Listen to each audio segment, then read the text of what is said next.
45% da população brasileira sofre com insônia ou outros distúrbios do sono. O problema é que apenas uma noite mal dormida já pode ocasionar uma série de problemas ao nosso organismo. Para se ter uma ideia, pesquisas apontam que a privação do sono está associada a outras diversas doenças, entre elas diabetes, hipertensão e obesidade.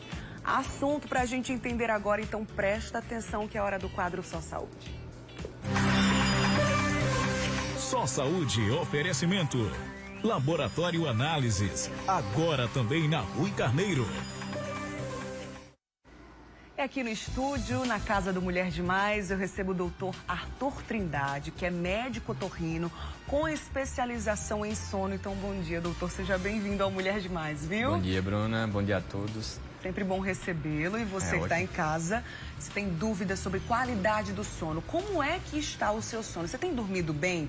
Tem enfrentado aí alguma dificuldade? Você pode e deve participar do quadro Só Saúde, enviando perguntas para o nosso WhatsApp. É o 991050400. Vai mandando, já estou vendo algumas aqui, inclusive o telefone está comigo. E em tempo real eu vou trazendo aqui as questões para o nosso especialista, tá? Então, doutor Arthur, antes de qualquer coisa, né? Muita gente fala, né, que a pessoa tem que dormir 8 horas de sono por dia para ter um bom sono, uma boa qualidade do sono. Existe essa regra? Afinal, quantas horas, né, a gente precisa dormir para ter saúde? É uma pergunta muito interessante, na verdade. Ninguém dorme igual e ninguém dorme igual todos os dias. Isso é uma coisa que a gente já sabe e é importante que os telespectadores e todo mundo também saiba. Nem todo mundo vai precisar dormir 8 horas. Existem aqueles dormidores mais curtos, existem aqueles dormidores mais longos. Mas, em média, preconiza-se de 6 a 9 horas para o ser humano ter uma boa qualidade de vida, uma boa qualidade de noite. Esse seria o tempo ideal, esse intervalo entre 6 e 9 horas. Entendi. Acho que todo mundo já teve uma noite de sono, digamos assim, né? Uma noite mal dormida, seja ali menos horas ou então acordou durante a noite. Eu acredito que seja comum, mas quando é que isso passa a ser um problema? Então, isso passa a ser um problema quando começa a interferir na qualidade de dia do paciente. A partir do momento que ele tenha um impacto na sua vitalidade, na sua atenção, no seu raciocínio, esse problema de sono já vai estar afetando a sua qualidade de vida. Normalmente, né, se você tem cerca de 3 dos 7 dias da semana, pelo menos um problema do sono, uma dificuldade para começar ou para manter o sono, a gente já vai classificar com insônia. Isso se dura, né, pelo menos acima de 3 meses. Então, seria 3 dos 7 dias da semana, por 3 meses consecutivos, a gente já vai chamar de insônia ou certa dificuldade para dormir. É uma doença, transtorno de insônia. Entendi. Então já acende o alerta aí quando se torna algo mais frequente, pelo menos 3 vezes na semana, então, né, doutor? Isso, exatamente. Deixa eu trazer aqui a pergunta da Vitória. Ela disse que o irmão dela, de 6 anos de idade, tem o sono sempre interrompido. Ele acorda várias vezes durante a noite, às vezes pedindo água, às vezes querendo ir ao banheiro, outras vezes ele acorda muito assustado, reclama de dores que não existem, chora no meio da noite. Ela pergunta o que é que pode ser. Chama atenção aqui a idade, né? Uma criança, 6 anos de idade. O que é que pode estar associado aí a essas questões aqui, doutor? Então, pelo que você relatou no caso, né, parece ser uma criança de 6 anos que tenha uma certa apneia do sono. A apneia do sono infantil é uma coisa extremamente comum e, como você mesmo citou, poucas pessoas sabem, né? E acaba que isso vai deixando um crescimento da criança um pouco comprometido. É importante avaliar essa criança para saber se ela ronca e esse sono agitado pode ser um dos sintomas da apneia do sono infantil. Entendi. Então, é importante a gente avaliar como é que está a qualidade de noite desse paciente, fazer o exame físico, ver se o nariz está entupido, ver se tem hipertrofia de amígdala, hipertrofia de adenoide, que esteja causando essa apneia do sono infantil. No caso aí, a busca, o especialista é o otorrino, então, doutor, para fazer essa avaliação? O primeiro passo seria realmente passar no otorrino para avaliar isso, né? E o otorrino especialista em sono seria ainda melhor. Muito bem. Mais uma dúvida aqui de uma telespectadora, pediu para não se identificar. Diz que a filha dela tem distúrbio de sono, amanhece o dia em claro e agora só consegue dormir à base de remédio. E claro, ela, enquanto mãe, né, se preocupa com isso. Quer saber se tem alguma alternativa aí para o uso do remédio, como chá de camomila, maracujá, se isso realmente ajuda ou é mito? Então, é difícil a gente determinar qual o problema dela, porque tudo parte de individualidade do caso, né? Todo caso, ele é específico, é chamado conceito de medicina de precisão.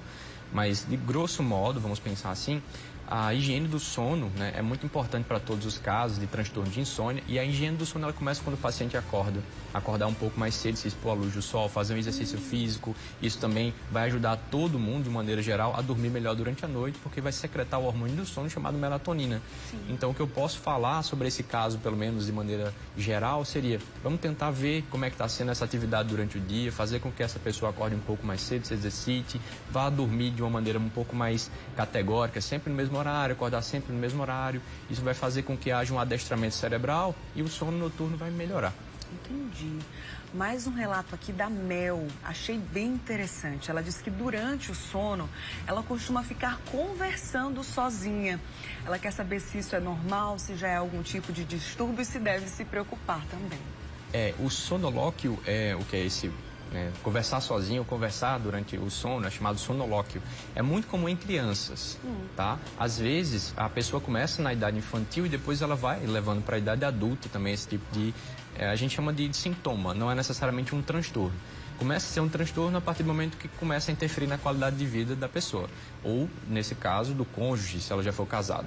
Então, se tiver impacto na qualidade de vida de ambos ou de um deles, a gente começa a tratar. Existem algumas medicações para melhorar isso, né? Mas, claro, tem que se ver a causa, o que é que está causando isso, se tem algum outro problema ou é realmente só o sonolóquio isolado. Se chama sonolóquio? Isso, sonolóquio. Interessante. É diferente do sonambulismo? Ah, sim, é diferente. O sonambulismo, o paciente tem movimentação. Tá? Diferente do que as pessoas acreditam, que a pessoa ela está com os olhos fechados no sonambulismo, na verdade não, ela está com os olhos abertos, ela se levanta, ela faz atividades que seriam feitas durante o dia, como ir no banheiro, comer. Então essas atividades, digamos, motoras, a gente chama de sonambulismo. O sonolóquio é falar durante o sono. Entendi. Precisa se preocupar o sonambulismo? Eu tenho uma amiga sonâmbula, a gente já olha muito engraçado, chega a ser engraçado. As situações, né, que eu já vi ela passando, meus pais também já presenciaram, chega a ser engraçado. Mas preocupa um pouco também, não é, doutor? Sair de casa, ela já contou isso pra gente. Exatamente, esse é o ponto, né? A segurança da pessoa. Então, se você sabe que essa pessoa é sonâmbula, ela tem que ser trancada no quarto, ela tem que ter uma rotina. Porque isso pode acontecer mesmo, ela pode sair de casa, de repente sofrer um acidente, uma coisa mais grave.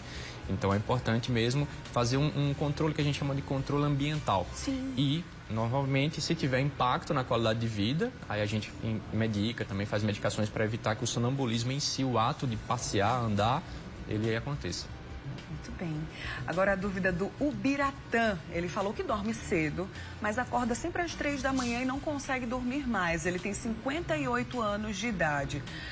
É normal acordar assim tão cedo? A depender também. Ele falou que dorme cedo, né? Não sabemos aí o horário e quantas horas de sono ele tem. Mas, independente disso, acordar às 3 da manhã pode ser um problema prejudicial de alguma forma? Então, pode ser um problema, pode ser sinais de algum problema no início também. Tem que ver o quanto que ele dorme, mas há uma tendência, principalmente no homem, com o processo de envelhecimento, após 50 anos, mais ou menos, de ter uma certa insônia terminal. Ele começa a acordar um pouco mais cedo, a gente chama de adiantamento de fase. Ele vai dormir mais cedo e acorda um pouco mais cedo.